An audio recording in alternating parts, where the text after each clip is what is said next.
Sri Krishna, Sri Krishna, Sri Krishna, Sri Krishna. Gurur Brahma, Gurur Vishnu, Gurur Devo Maheshwara, Guru Sakshat Param Brahma, Tasmai Shri Gurave Namah, Tasmai Shri Gurave Namah. Diagnosis of a disease and labeling the disease. This is non-carcinogenic lymphosarcoma. How does it matter? Simply labeling a disease is not a freedom from the disease. Similarly, when we say that this is because of Rajoguna, this is because of Sattva Guna, it has no meaning. What is required is that we get out of those effects. Otherwise, we start labeling the world. If somebody is very active, dynamic, immediately, oh, he is a very Rajoguni person. If somebody is like me all the time eating and sleeping, oh, he is very lazy, Tamoguni. What about you? Oh, I am the Sattva Guni, Thus, we start imagining that these three gunas are real and simply giving the cause for these is enough. No, it is not enough. Therefore, to understand this point, the teacher takes up the theme about the three gunas. First, Rajoguna. Vikshepa Shakti Rajasakriyatmika Yata Pravrutti Prasuta Purani Ragadayosya Prabhavanti Nityam Dukkadayoye Manaso Vikaraha. Vikshepa Shakti Rajasaha Kriyatmika. Rajoguna is basically initiating dynamism and activity, and all the activities in the world are happening since the beginning of this creation. Therefore, Rajoguna is the cause of the creation. And the modifications of this Rajoguna in our life is in the form of desire, ragadaya, dukkhadaya. So desire, anger, frustration and misery, these are the expressions of Rajoguna. A person who is under the influence of Rajoguna has these characteristics in him. Further, Kama, Krodho, Lobha, Dambhadya, Suya, Hankar, Ersha, Matsaradhyastu, Ghoraha, Dharma, Ete, Rajasa, Pravritti, Jasma, Desha, Taradrajo, Bandhahetu. In addition to that, the Rajoguna expresses in our heart in the form of desires for the worldly things. If the desires are not fulfilled, it becomes anger. If the desires are fulfilled, it becomes greed. And both of them are the effects of the same Rajoguna.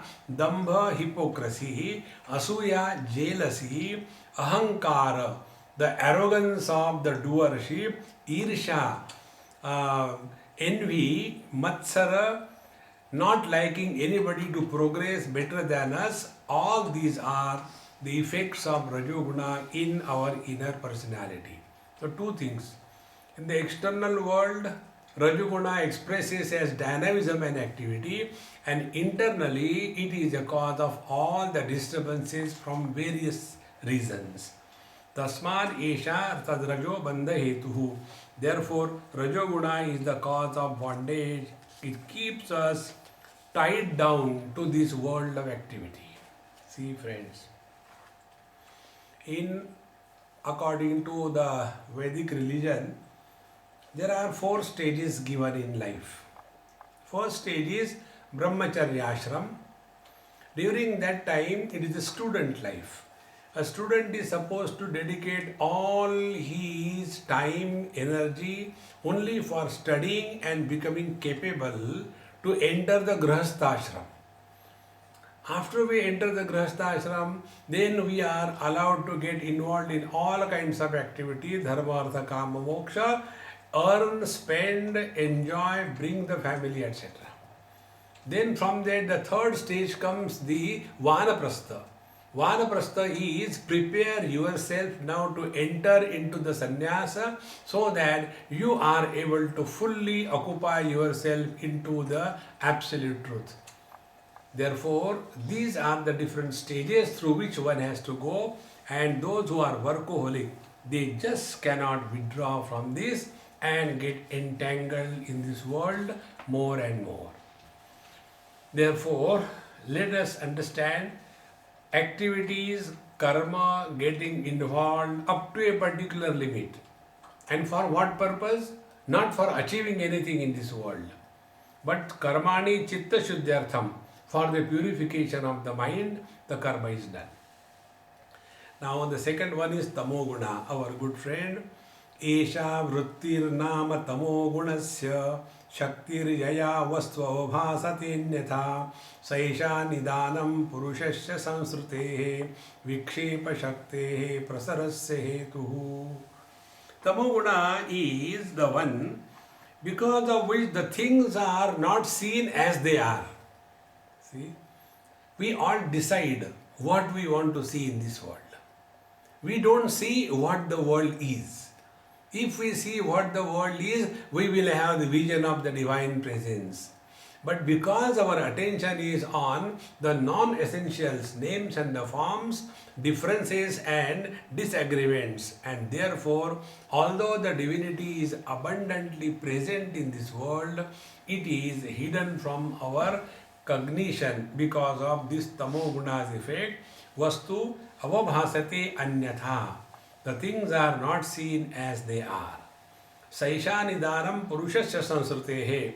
And this is the cause for jiva, for transmigration from one life to another life, and therefore this is also the cause for the initiation of dynamism and activity in life. This is how the tamoguna is externally explained. Now, the same tamoguna inside, what it does? Prajnavanapi panditopi chatiropyatyanta sukshma tadrup vyalidastamasa navetti bahuda sambodhitopi sputam bhrantyaropitame vasadu kalayatyalambate tadgunan hantasau prabala duranta tamasa shaktir mahatyavrutihi.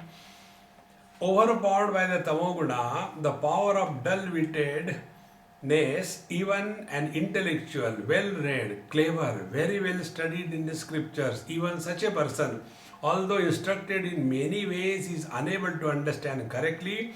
He is taking the superimposed perception of illusion to be real and thereby gets influenced by them.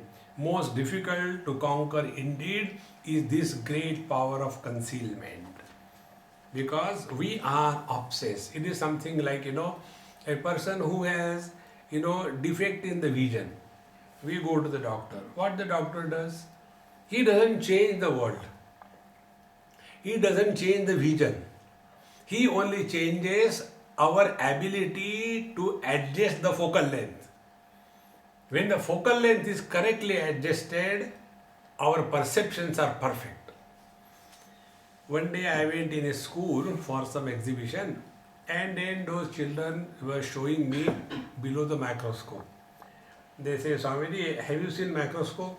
I said, yes, the one by which you see the stars and moon. No, that is not microscope. I said, then I have not seen. I can act dumb very well. So they say, come on, we will show you. I said, please show me. And then they put some blood sample below on a slide. And can you see? I said, yes, you don't require a microscope for that. I can see this is a slide. No. On the slide there is blood, and in the blood there are cells, and in the cell there is a nucleus, and in the nucleus there are chromosomes, and in the chromosome there is DNA. I said, all I can't see like that. We can show you. And then they put there. And now see. So see through that. So what do you see? I said, I am seeing the table. And no, don't close the eye. So I closed the eye by which I was looking into that. Now I don't see anything. No, not this eye, Swamiji. You have to close this eye. I said, okay, that eye. See? And then that girl has adjusted according to her focal length. But my focal length is different. So I said, I don't see anything. See, what is required is only changing our focal length. What is the change in the focal length? If we go beyond the superimposed appearances of names and forms, we reach the substratum. See, to recognize the gold in the ornaments, it is not necessary that we have to melt all the ornaments. No need. In the same manner, to discover the divinity in this world, what is required is we have to change our ability to pierce and go beyond the obvious. Then alone we can see the truth. Therefore, this tamoguna doesn't allow us to go beyond the usual perceptions of this world. Abhavana va viparita bhavana sambhavana vipratipatirasya samsarga yuktam na vimunchanti dhruvam vikshepa shakti kshapayatyajasram. Now a person who is influenced by this power of tamoguna, the concealment, is ever influenced by no understanding, contrary understanding and erroneous understanding. And as a result of this, those who are under the influence of this tamoguna, they can never have the correct understanding about anything. That is why it is said, meditation, study of the scriptures is done early in the morning. Because deep sleep is over, tamoguna is gone.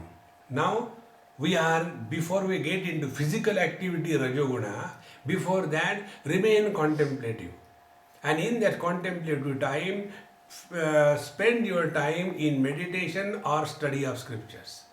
Early morning physical involvement and too much of running takes the poise of our mind. And therefore, this tamoguna has to be clearly understood. Otherwise, we will be only all the time body oriented. Ajnana malasya jadatva nidra pramada mudhatva mukhastamo gunaha etai prayukto nahi veti kinchit nidraluvastambhavadeva dishtati. When this tamoguna is overpowering a person, what happens? Ajnanam, nothing is understood fully. Everything is understood half. Half understanding is called as ignorance. Ajnanam. Then alasya. Alasya is, there is no charm in life. See? This is one of the worst things that should happen to anybody. Worst thing. Alasya means what? A person who doesn't have ras in anything. Ras means the joy in experiencing anything that comes across. For example, let us go for a nice walk, such a beautiful morning, sunrise, fresh thing. No, I feel like sleeping, no. But now get up, it is already 9 o'clock. How long are you going to sleep? No, people sleep up to 10 o'clock, I'm better. No charm. We are living our life because we are unable to die. That's all. Therefore, alasya, laziness is the worst condition in human life. There are 3 enemies of ours born out of tamoguna. One is alasya, laziness. Second is nidra, excessive sleep. And third is pramada, the ability to repeat the same mistake efficiently again and again. Alasya, nidra and pramada.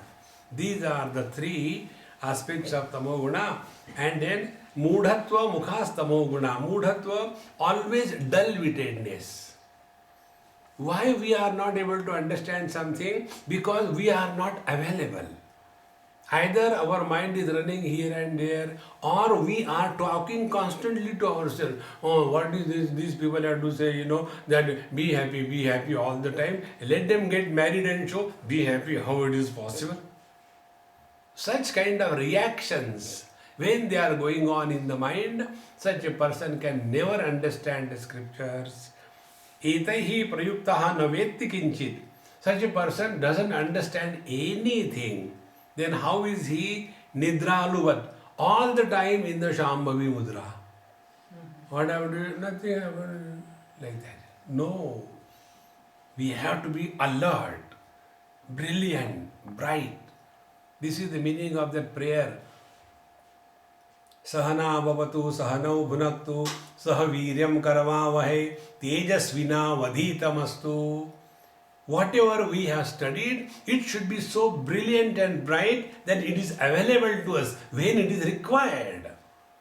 Otherwise, I know everything, before the examination and after the examination, but I don't know what happened during the examination. There was a blackout. What is the use of that knowledge? Therefore, tamoguna makes a man nidraluvat stambhavat. He is always standing like a pillar without any experience or expressions of life. So tamoguna is over, rajoguna is over. Now the Sattva guna. Sattvam vishuddham jalavat tathapi tabhyam militva saranaya kalpate yatratma bimba pratibimbitas san prakashayatyarka iva akhilam jadam. Now Sattva guna is like pure water. In India you might have seen, some of you at least, in the villages what they do, when the ladies get up early in the morning, in India, the villages particularly, the ladies get up very early in the morning. And after they get up, first thing they will do, after finishing their morning ABCD, clean the area in front of their house. There are no compounds and all that. And after that is sweep, then they will take a bucket of water, and in that they will be mixing the cow dung. And a nice slurry is made. And thereafter it is sprinkled so that whole area remains clean and neat, and then on that they will be drawing the rangoli, beautiful designs, and this is how in that house the person have already started their day early in the morning. So pure water, one condition. In that when we add cow dung, it has become totally impure. Exactly the same way, Sattvam vishuddham jalavat. Sattva guna is like the pure water. Tathapi, however, when the rajoguna and tamoguna are mixed into that water, it becomes like this kind of water. As I told you, that the addition of the cow dung is like addition of tamoguna, and making it too much, mixing it with a rod, it became rajoguna. Such a water which was originally pure, because of addition of the cow dung and the movement, it has become impure and cannot be used for reflection.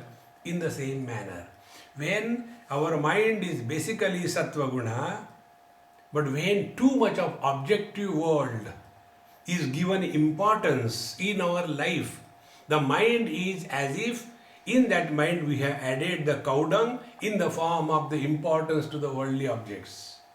And then the stirring of that water, then to get those worldly objects, we struggle. And as a result, pure water is reduced to a slurry of cow dung. This is what our mind is going through. And such a mind is saranaya kalpate. Such a mind is constantly seeking something or the other. Yatratma bimba pratibimbitassan. So in this sattva guna alone, the consciousness reflects as the chidabhasa and life is manifested. It is something like, if we stand before the wall, we don't see our reflection. But if we stand before the mirror, we see the reflection. So is it that our face recognizes whether the reflection should be sent there or not? No. It is the ability of the reflecting media.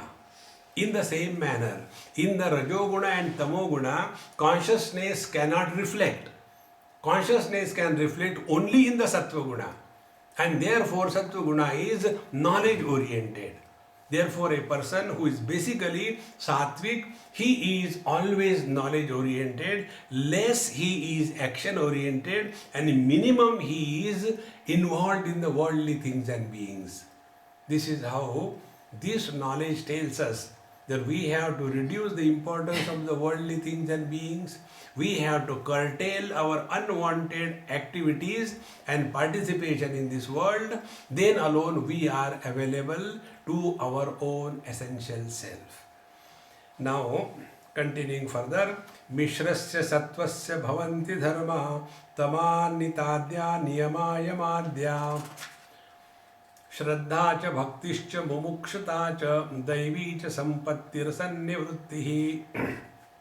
Now the Sattva guna, like we have seen the earlier three gunas, the various attributes, Sattva guna is, when it is in the admixture of Rajoguna and Tamoguna, then it is expressing as egolessness. See, a person who is basically sattvic, he is never influenced by success and failure.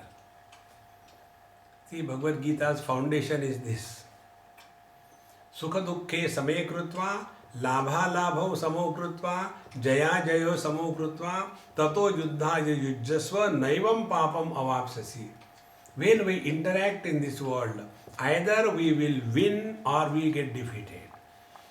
When we win, we gain. When we are defeated, we lose. When we gain, we are happy. When we lose, we are miserable. The teacher says, when you are interacting in this world, it is natural. Sometimes we win, sometimes we lose. But because of this victory and defeat, if our equipoise is disturbed, the disturbed equipoise is called as the sin. If our mind remains in equipoise under all conditions, we have gone beyond the sins. And this is what the teacher says, that the attributes of the Sattva guna, although in mixture with the Rajas and Tamas, is egolessness, self-control, faith, devotion, intense longing for freedom, and divine spiritual wealth and renunciation of the falsehood. A sincere seeker of truth, he doesn't have to prove anything to anybody. Very, very important point. This is one thing which we all have to learn. We are struggling in our life to prove something to somebody. Alas, we don't know what we want to prove and to whom. For what purpose? Let us be ourselves. Then when we are ourselves, there is no struggle. When we call a spade as a spade and diamond as a diamond, we don't have to struggle. But when we call the diamond as a spade and spade as a diamond, then we have to struggle to prove in the same manner. Let us be ourselves. And when we ourselves remain, then it doesn't make any difference. Because in this world, anything you do, there will be comments. And if every comment is trying to upset us, then we are gone. You must have heard that story. There was a man, his son, they took their donkey for a sale to the market. When they were going, both of them walking and took the donkey in the hand. One group of people came across and say, how fools they are. Between the two, one can sit on the donkey. Why they are both walking? So they heard this comment. Really is very good. Then, who will sit? So the father said to son, dear son, you sit on it. Okay, he said. Another group of people came. See how arrogant the old father is walking and the young son is sitting. This is not the right way. They heard it. So they changed the position. Again went ahead, another group of people came. They say, the father, he doesn't understand, his son will be tired, he is old anyway, he is habitual of walking, not the youngster. Again, the father gets down, the son also is down. Again they go. Again see, fools. Both of them can sit on the donkey, rather than these, they are walking. This is a good idea. So both of them sit on the donkey and start. Then that another group of people come and they say, look here, poor donkey. These two fools are sitting on them. Actually, both of them can carry the donkey rather than sitting on the donkey. They, this is a good idea. So they tie down the donkey's feet, put a bamboo and lift it and going. And when this happens, again the people come and say, how fool they are. It is a living donkey, not a dead one. They are carrying like this thing. And then they open the donkey's legs and the donkey jumps into the river and they are left with nothing. Anything you do in this world, there are comments. Very simple rule. We don't have to prove, justify anything to anybody in this world. Then alone we can be at peace. Otherwise, every small little thing will disturb us. So the Sattva guna is this. He is no more living in a falsehood of hypocrisy. Vishuddha sattvasya guna prasadaha svatmanubhuti parama prashanti trupti praharsha paramatmanistha yaya sada anandarasam samruchati. And when the mind is absolutely pure, no more agitations of any kind and no more involved in the worldly pursuit, such a person, such a mind is always cheerful. See friends, please take only one message. All your spiritual practice is remaining cheerful and happy under all conditions. See? And remaining cheerful and happy doesn't mean all the time ha. That is not the meaning.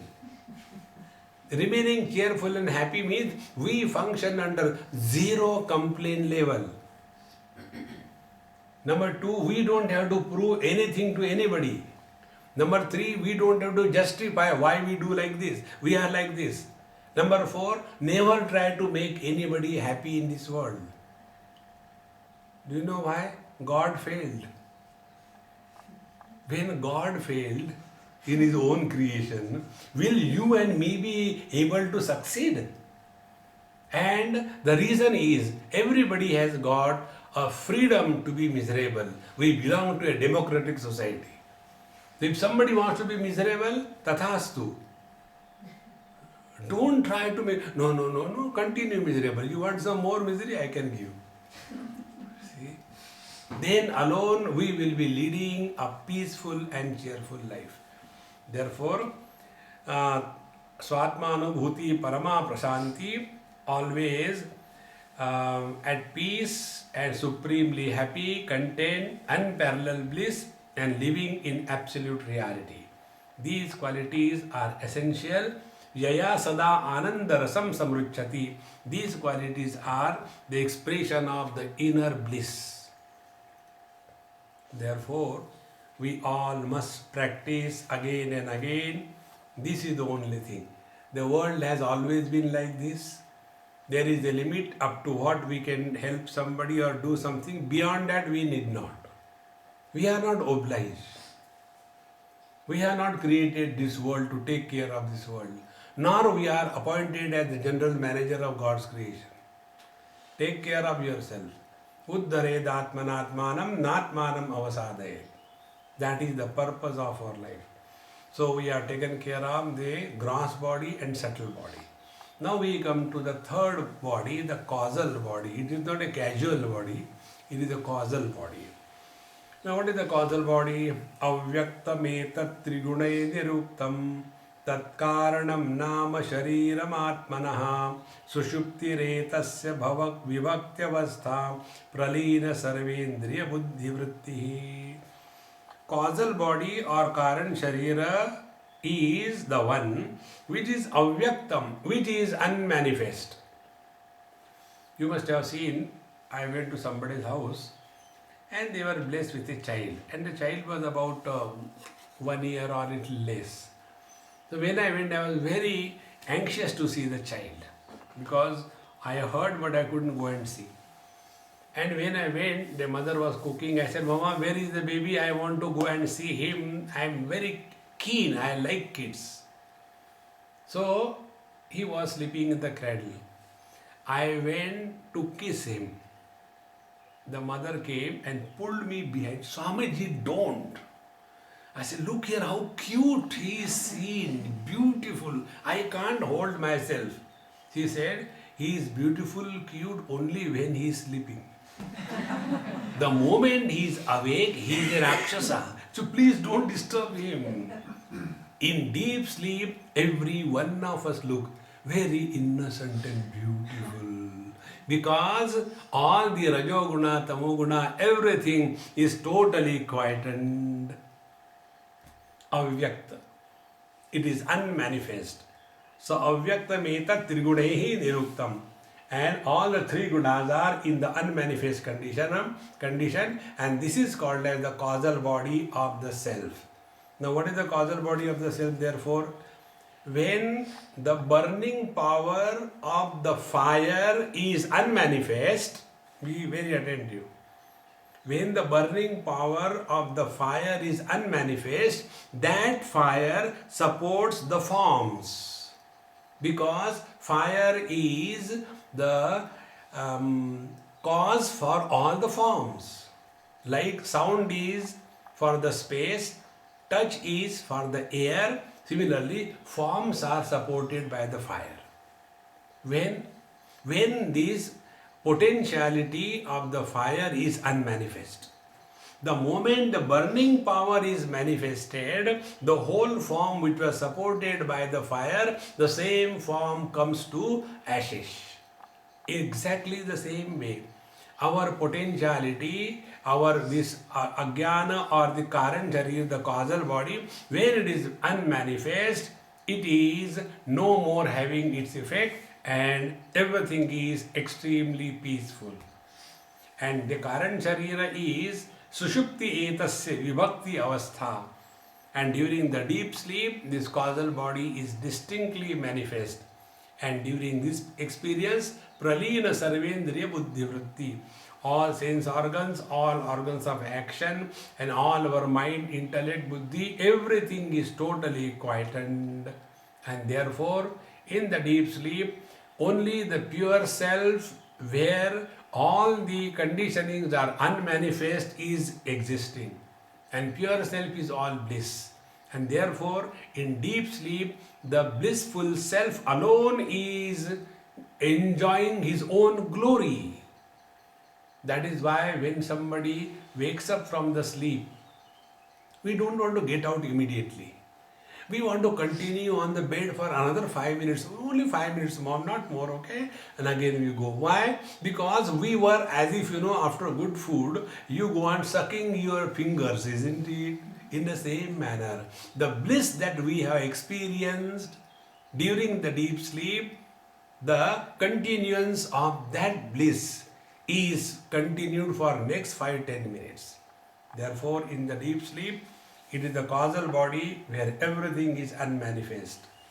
Sarva prakara pramiti prashanti bijatmana vastireva buddhehe sushupti retasya kila pratiti kinchinna vedmiti jagat prasiddhehe. Sarva prakara pramiti prashanti. All kinds of knowledges are totally unmanifest. Bijatmana avasthiti eva buddhehe. And the intellect remains in the deep sleep or in the causal body in the form of unmanifest instrument. And in the deep sleep alone, this causal body is fully expressed, and during that, the worldly experience is kinchinna vedmiti. I know nothing. Because in the deep sleep, there is nothing that is to be known. This is how the three bodies which are covering the absolute reality are explained, and these are the anatma. They are not the real self. Now after having done this, now the teacher summarizes the whole thing. Dehendriya prana manohamadayah sarve vikara vishaya sukhadayah vyomadi bhutanyakhilam cha vishvam avyakta parjanta idam yanatma. Starting from the 5 great elements, all the sense organs, all the organs of action, all the pranas, all the mind intellect, all their objects, all their modification, experiences of joy and sorrow, up to the causal body, the avyakta, everything is included into anatma, not the self. See? So we have to transcend the anatma and establish ourselves in the absolute reality. Therefore, knowledge has got two aspects. One type of knowledge is meant because of which we should reject the things. Other type of knowledge is meant because of which we should assert the things. Like it is written on the cigarette packet, cigarette smoking is injurious to health. Oh wow, very good. Give me one more packet. So that reading has no impact on us. So when it is said anatma is this, what for it is told? Is it told that we again become more and more body oriented? No. This knowledge is given for us so that we can transcend and go beyond the three bodies and come to assert oneself to be the absolute, conscious, blissful, non-dual reality. That is the purpose. So, Maya karyam sarvam mahadadi deha parjantam asad idam anatmakam tum viddhi marumerihi kalpam. So, the Maya and the effects of the Maya up to the individual subtle body, the total subtle body, the gross bodies and the gross world, everything is anatmakam. It is not the self and it is just an appearance like the mirage. Therefore, these are worthy of rejection. See friends, after we are able to reject this, then the question comes, nothing remains. See, there was a school and the teacher was teaching. See students, I'll tell you something great about the snakes. There was a red snake and there was a yellow snake. The yellow snake came and started eating a frog. But what happened, the frog was bigger than his mouth could open. So halfway he ate and he got stuck up. And he was neither could throw it away nor swallow it. And then the red snake came. And he also saw the same frog and started eating. And he ate the frog also, snake also, and only one snake remained. This is how the snakes eat the frogs. Understood? One student said, "Sir, I have also seen similarly, but it was different." Similarly but different? Yes, there was a red snake and there was a yellow snake. Yellow snake started eating the frog. He got tired after half an hour. There was a break. And then the red snake came, he started eating the same frog halfway, then there was a break. Then the yellow snake became okay. So he started eating, then he took a break. Then red started eating, he took a break. In this manner, both of them ate each other and nothing was left.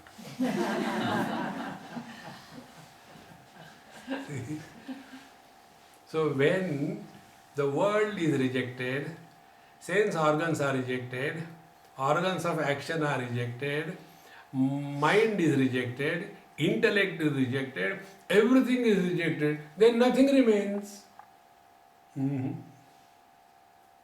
There is one principle which even if you want, you cannot reject. Aheyam and therefore anupadeyam. Aheyam is which cannot be rejected. Anupadeyam, therefore which cannot be gained.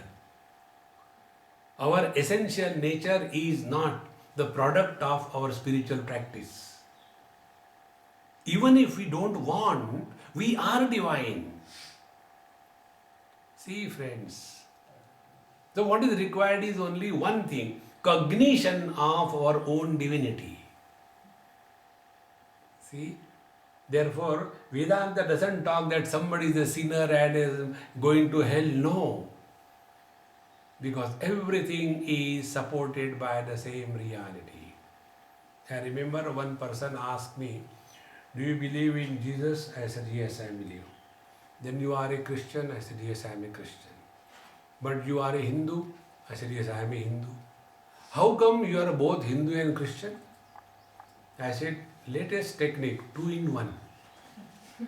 So I am both Hindu and a Christian. If you say like this thing, he will go to hell. Then I asked him, where will you go? He said, I will go to heaven. I said, if you are going to heaven, I will prefer to go to hell.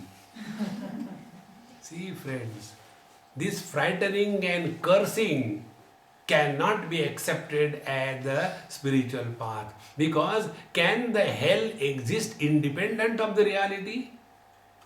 If the hell can exist independent of the reality, then the hell is more powerful.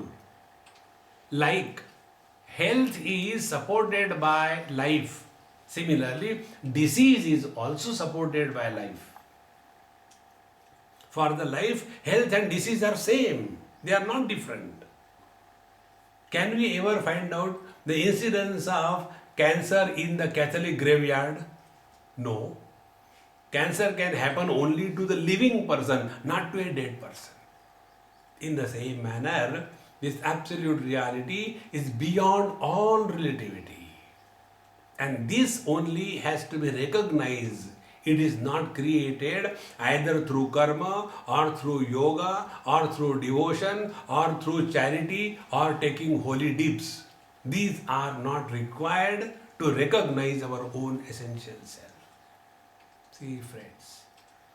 Therefore, here now the Atmanirupan determination of the self. Who is the self?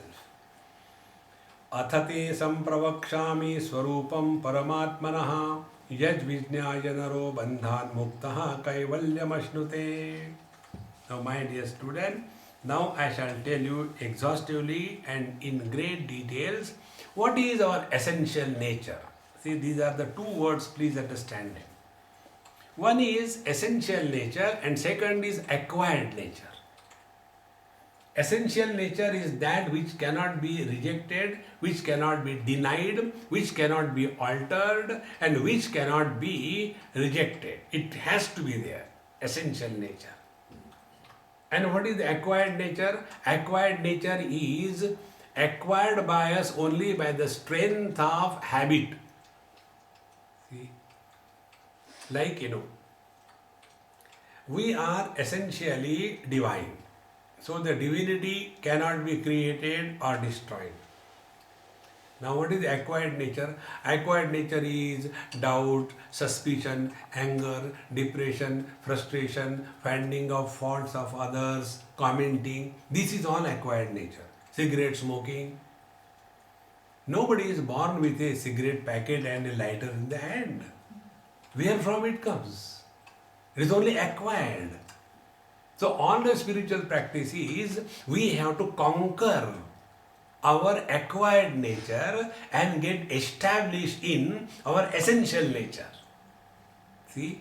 So here the teacher says, I shall now tell you exhaustively what is our essential nature. Swarupam paramatmanaha yad vijnaya. Having known which a person is liberated once for all from this relative existence and from the clutches of the acquired nature. Now what are these things? Now one by one the teacher goes on telling. Asti kaschit swayam nityam aham pratyayalambanaha avasthatraya sakshi san panchakosha vilakshanaha. Now there is something. What is that cannot be spoken of? What we can say?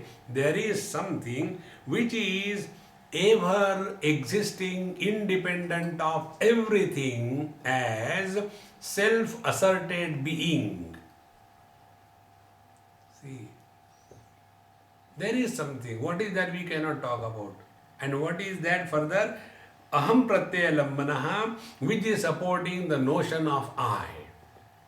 So when a child knocks at the door, we ask from inside, who is there? The child says, I am there. The child tells the truth. But we elderly people don't like the truth. So we ask, I am is who? Then he says, I am Daniel. Okay, like this you should tell. Means we don't want the truth. We want the name and the form. But the child expresses the truth. I am, it is a common thing. Be very attentive.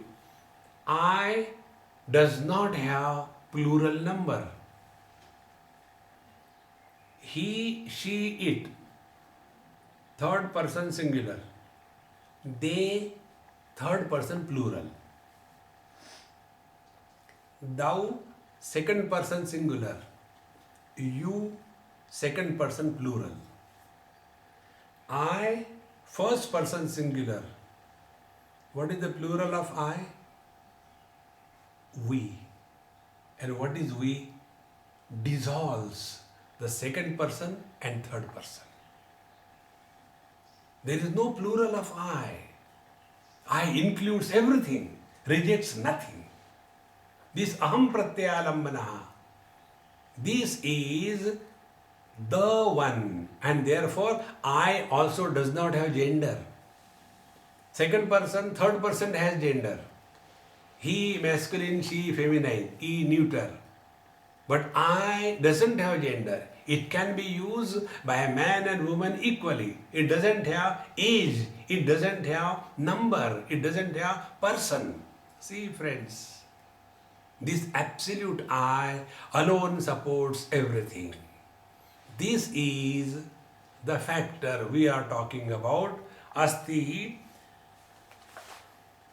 kaschit swayam nityam aham pratyalambana and avasthatraya sakshi san. Now the next step. We have seen up to this point that the gross body is functional basically in the waking. The subtle body is functional basically in the dream. The causal body is functional basically in the deep sleep. So, there are three experiences that we go through. The waking experience for Mr. Waker, the dream experience for Mr. Dreamer, and the deep sleep experience for Mr. Deep Sleeper. But there is one factor which is present in the waking but not behaving like a waker, which is present in the dreaming and no more becoming a dreamer, which is present in the deep sleep but never sleeping. This eternal presence which is illuminating all the kinds of experiences but not getting influenced by any one of them, that is our essential nature. See friends, now see how simple it becomes. When somebody says something, we hear that and we become angry. Then Mr. Waker is functional. When somebody says something, we hear that, but we don't react. Then the pure consciousness is manifesting. How simple it is. Whenever we react, it is Mr. Waker, Dreamer, Deep Sleeper. And when we don't react, then it is the pure self. When there is an object available for indulgence, temptation overpowers us, we are a waker. When objects, freedom available, but we don't fall prey to the temptation, then we are pure conscious self.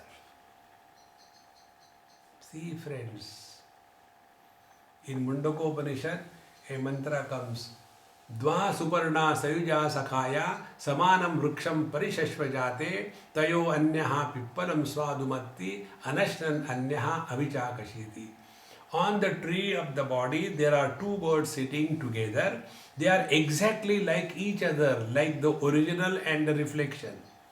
Between these two birds, one bird is constantly perching on the fruits of that tree and getting agitated and disturbed, happy and miserable because of the fruits of the tree.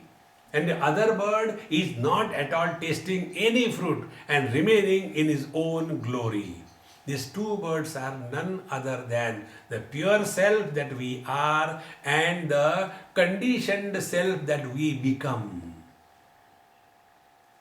See, this is what example I have been giving, man and the husband.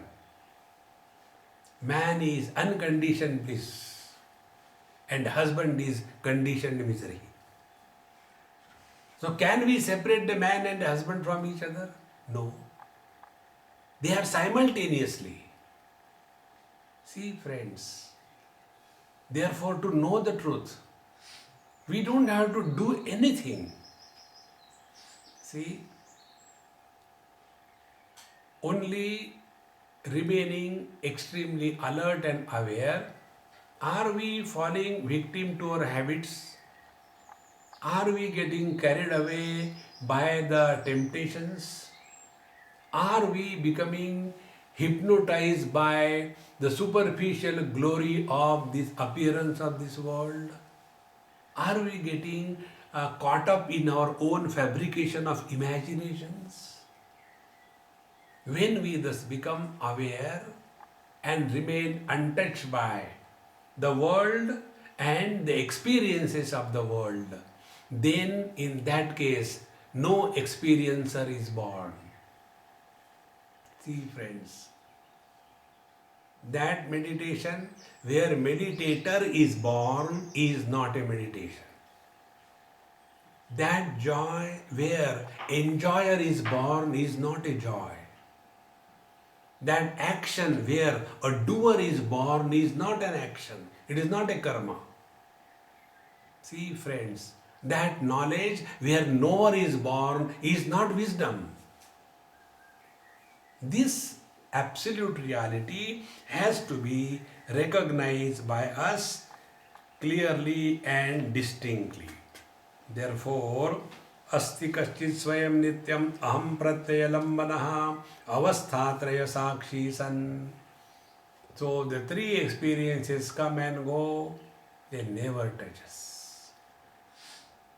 See, when we sit for meditation, there is one text called a Vijnana Bhairav. I have got a very fat book written on that, but it is in Hindi. There are 112 methods of meditation there. But these are not the only methods of meditation. One day a person asked me, how many methods of meditations are there?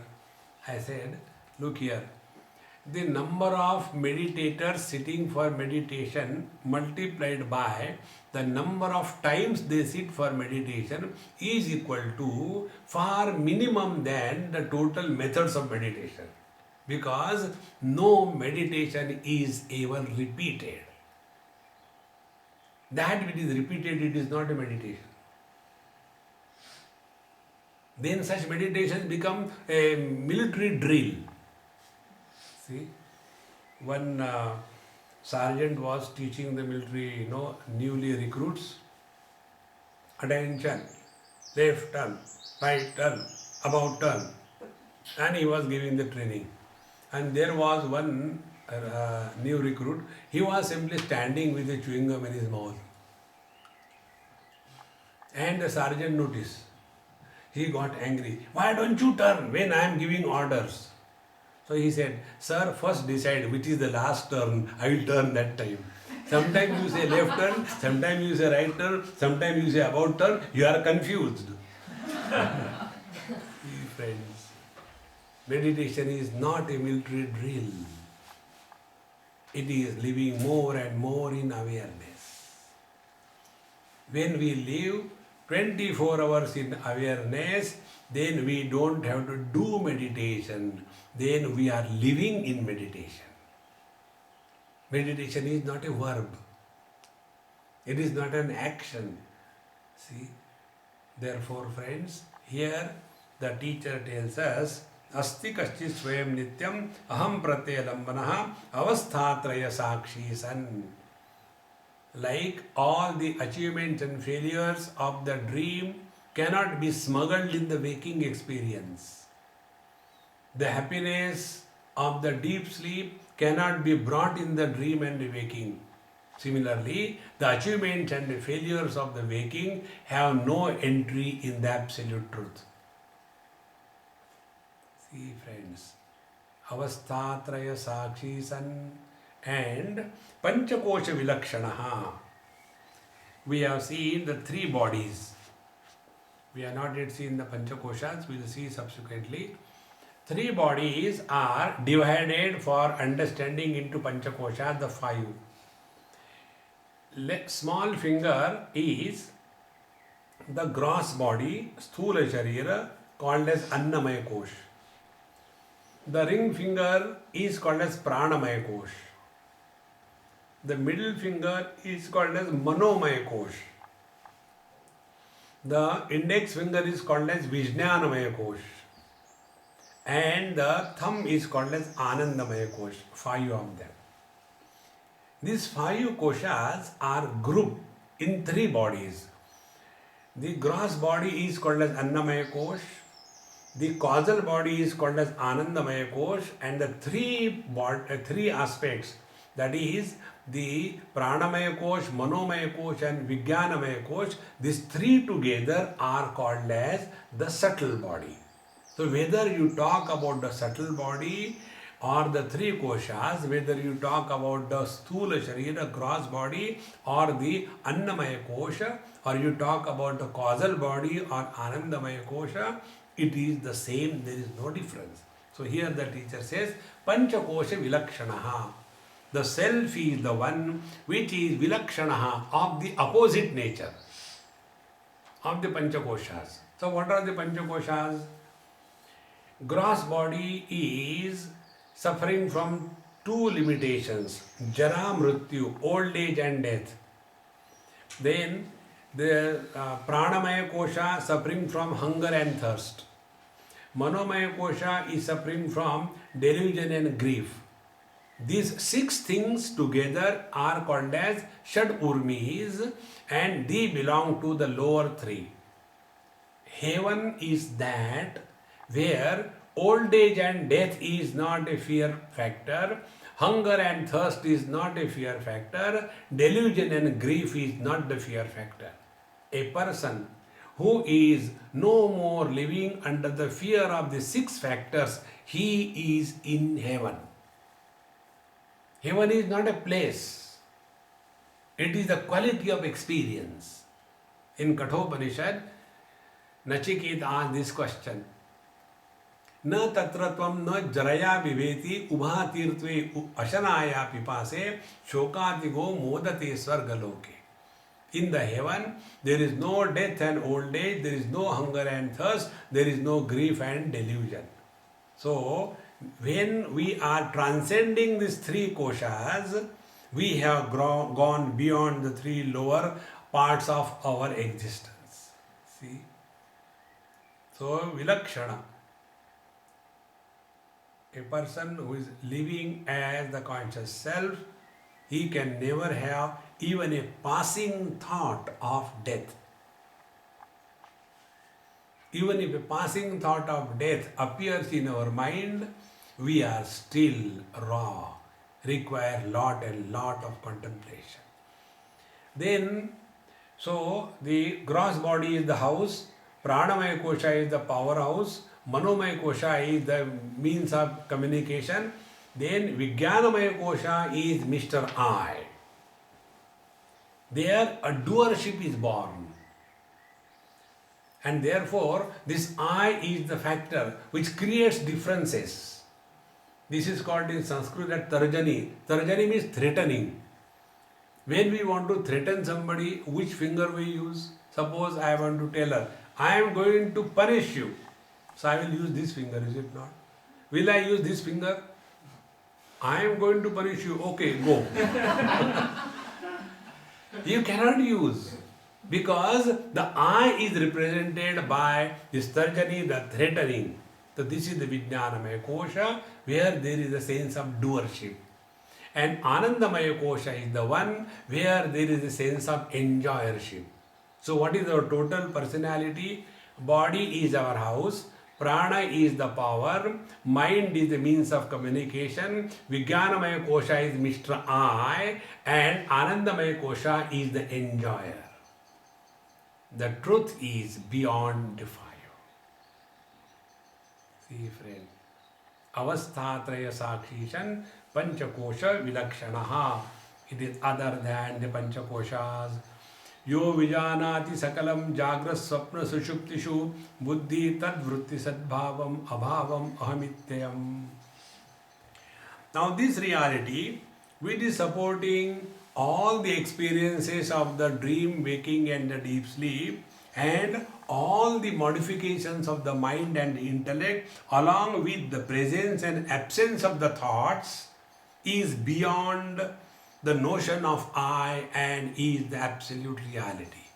Now see the difference between self as the knowledge and knowledge gathered through the mind. What is in my palm? Oh, there is a greeting card. Very good. Now greeting card is not there. So first our knowledge was conditioned by the object present. When that object is removed, we recognize the same object as absent. So mind is that knowledge where things are recognized as present and absent. But that which eliminates both the presence and the absence of the things is beyond both the presence and absence. Therefore, this absolute reality is illuminating the waking, dream, deep sleep, and is beyond all of them. Therefore, he who is supporting the three states of intellect along with the presence and absence of all the thoughts through the notion of its I is the absolute reality. This is our essential nature. Therefore, friends, Vedanta tells us very clearly, let us not be satisfied by analyzing our experiences of only the waking world. When we write autobiography, in that autobiography, what do we write? We write only about Mr. Waker. What about the dreamer? What about the deep sleeper?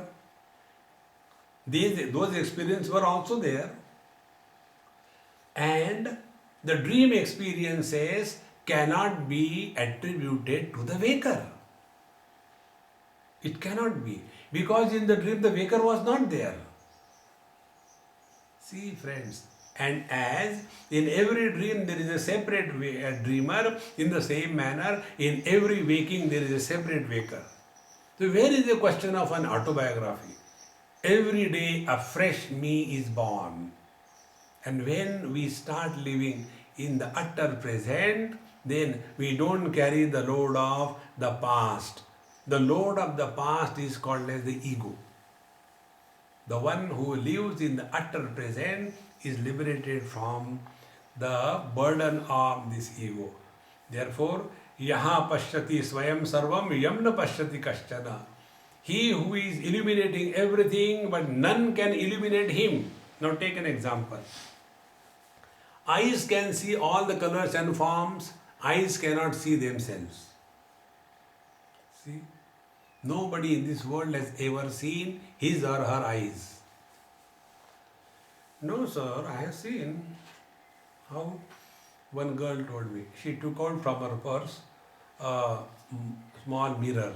I can see my eyes. I said, hey, you are really very intelligent. Can you see your teeth also? Yes, I can see my teeth. Very good. Now take the toothbrush and apply the teeth that you are seeing. What you see in the mirror is the reflection of the eyes, not the eyes. Reflection is different from the original. So as the eyes cannot see the eyes, mind cannot see the mind. So when eyes and the mind means sense organs and instrument of knowledge disappears, with what we will know. And therefore our presence is recognized without any means of knowledge. And therefore this cannot be known by anything. It is something like this, a simple example. In the light of this bulb we can see everything. Can we see electricity, how electricity looks like? Nobody has ever seen.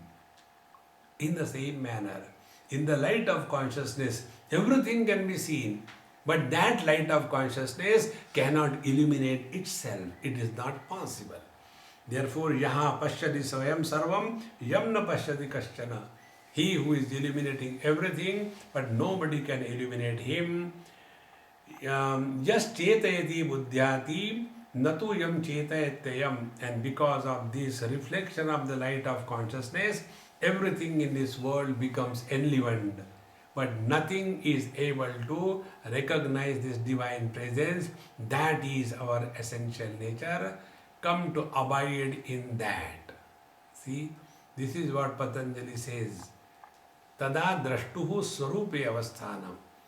Normally people mistake the definition of yoga as yoga chitta vritti nirodha. No, it is incomplete sentence. In Sanskrit language, yada tada, they go together. Yada yada hi dharmasya glanir bhavati bharata tadatmanam srujamyaham. Yada and tada, when and then, these words go together. There also, when Patanjali says, yoga chitta vritti nirodha tada drashtuhu swarupe avasthanam, means yada, when all the thoughts are quietened and if we abide in our essential self, then it is yoga. If the thoughts are quietened and we go to sleep, it is not a yoga. See, friends, therefore, ultimate abidance in the absolute being is to be recognized as the final destination for all of us. Yena vishwamidam vyaptam yanna vyapnoti kinchana abharupamidam sarvam yabhantam anubhatyayam. This thought will continue in our next class. Before you get spiritual poisoning, I should stop here. Om Purnamadaha Purnamidam Purnat Purnamudachyate Purnasya Purnamadaya Purnamevavashishyate. Om Shanti Shanti Shanti. Hari Om. Shri Gurubhyo Namaha. Hari Om.